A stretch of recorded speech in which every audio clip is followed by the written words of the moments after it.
こんにちは、あきです。今回は、ボルト最新話の感想や考察をやっていこうと思います。ついに始まったジュラとの戦い。家臣孤児が見た最悪の未来は、どのような形で現実となるのでしょうか。今回はそんな最新話について、サラダとジュラ、ボルト vs ジュラの2パートに分けて話していこうと思います。早速やっていきましょう。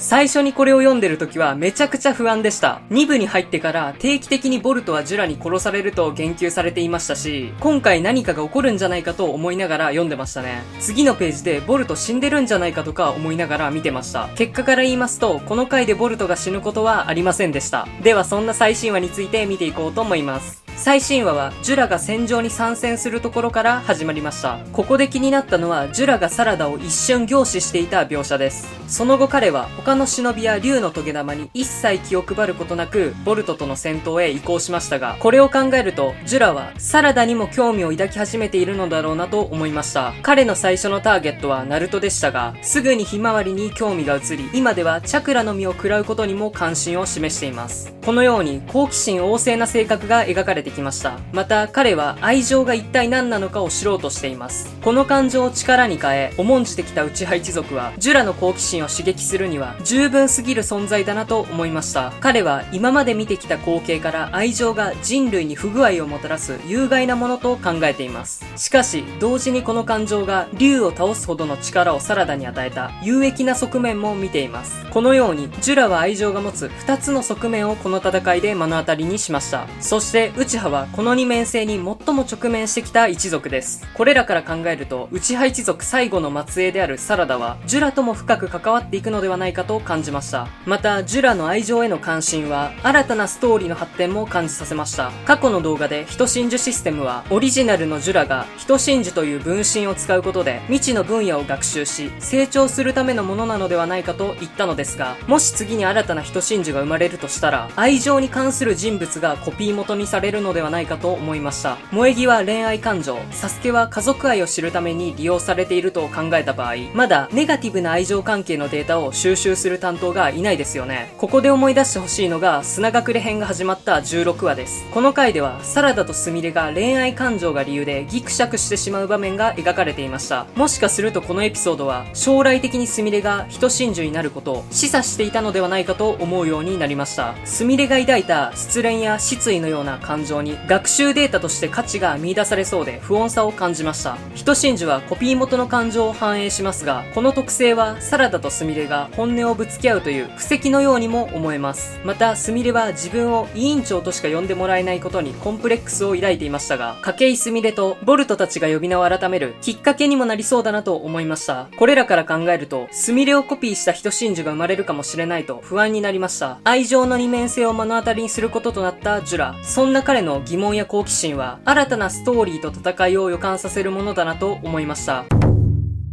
次に見ていくのはボルト vs ジュラのパートです。ここを読んだ際にまず思ったのはジュラが強すぎる。これは家臣孤児が静止するのも当たり前だなと思いました。今回のバトルで彼の最も強いなと感じた部分は並外れた耐久力や生命力です。この戦いでボルトが扱う全ての攻撃手段がジュラには全く効きませんでした。考えてみればこの強みはナルト時代より描かれていたなと読んでいて思いました。第4次任海大戦で復活したジュービは規格外の強さを連合に見せつけていました。最新話でジュラはボルトの剣術を指だけで止める場面がありましたが、対戦編のジュービもキラー B の美獣玉を指一本で弾き返していました。また連合の攻撃は全く通じずジュービにダメージを与えることはできませんでした。振り返ってみるとあの戦いでジュービ自身を倒せた忍びというのは最後までいなかったんですね。またこの耐久力や生命力はジュービの人中力たちからも見て取れます。最初の人中力はオビトでしたが、彼を攻略した方法はナルトが持っている美獣チャクラをオビトにくっつけることで10尾チャクラを分割して抜き取るというものでした。チャクラを抜き取り弱体化させただけであって陸道オビトに真っ向からダメージを与えて物理的に倒すことは最後までできませんでした。唯一の有効打となった戦術も1回しか効いておらず、それもすぐに回復されています。また陸道マダラはこれ以上の耐久力を見せています。彼は半身を外に吹き飛ばされましたが、それでもなお生存しており、加えてその傷が一瞬で再生していました。またサスケにも上半身と下半身を両断されていますが、これも同様に回復しています。十尾と一心同体になっていたかぐやも、ナルトの美獣螺旋手裏剣を9発も同時に食らいましたが、軽傷程度で抑えており、最終的に封印することでしか倒せませんでした。このように、十尾を取り込んだ者たちの驚異的な耐久力や生命力は、ナルト時代より描かれていました。一式はかぐやから受けたダメージがなかなか癒えず、ボルト時代まで復活できませんでしたが、それに対して同じ大筒木一族のかぐやはあれほどの生命力を見せていました。これらを考えた時に、二人の違いは十尾を取り込んだ点にあり、十尾こそが生命力や耐久力の根源なんだろうなと思いました。ジュラは他の人真珠とは違い、十尾自身の化身ですから、この強みを持っているのも頷けるなと思いました。これを倒すには現状、渦彦を極限まで貯めて、一撃で破壊するくらいしか手はなさそうですよね。まさか渦彦の継続するダメージまで無効化してくるとは思いませんでしたね。このジュラが語った渦彦の無効化手段も色々と考えさせられるものがありました。彼が渦彦を無効化した方法について考え浮かんだ2つの可能性を挙げてみたいと思います。1つ目は螺旋岩を無効化したという場合です。彼は渦彦が美獣玉と似た原理だから無効化できたと言いました。渦彦は螺旋岩に星の回転エネルギーを組み込む術ですが、螺旋岩はもともと湊が美獣玉を参考にして編み出したものでした。彼は己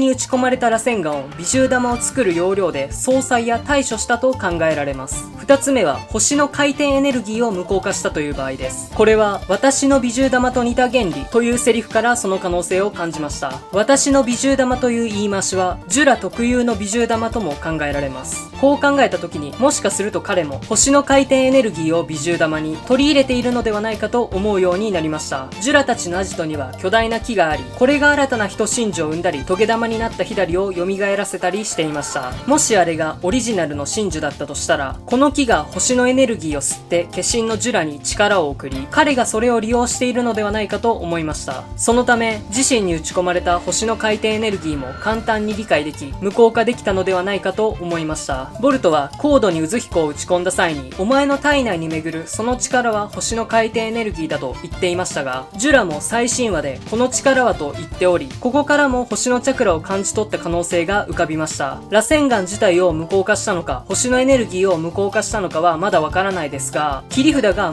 最も効力がないのは絶望感が尋常じゃなかったですね。ジュラへの有効打を完全に失ってしまったボルト。このバトルにはどのような結末が待っているのか全く展開が読めません。というわけで今回はボルト最新話について語っていきました。十尾はやっぱり強すぎましたね。ナルト自体でも誰一人まともに倒せなかった存在ですから、陸道マダラやかぐやもボルトで出てきたら勝てるキャラはいないと思いますね。あの生命力に加えて陰陽遁やリンボ、雨のミナカがありますから、ジュラはこの強さの根源となった十尾の化身ですし、想像以上の強さを見せてくれたなと思いました。第4次臨界大戦から考えるに、物理攻撃や戦術が重要になってくる場合もありそうですよね。初見は読んでいて不安でしたけど、読み終わるとナルト時代の思い出が蘇ってきて本当に面白かったです。色々と考えながら何かが起こりそうな来月を楽しみに待ちたいと思います。長くなりましたが最後までご視聴ありがとうございました。皆さんは最新話を読んでどのような印象を持ちましたか？感想や考察もコメントにどんどん書いてください。モチベアップにもなりますのでチャンネル登録や高評価もよろしければお願いします。それでは。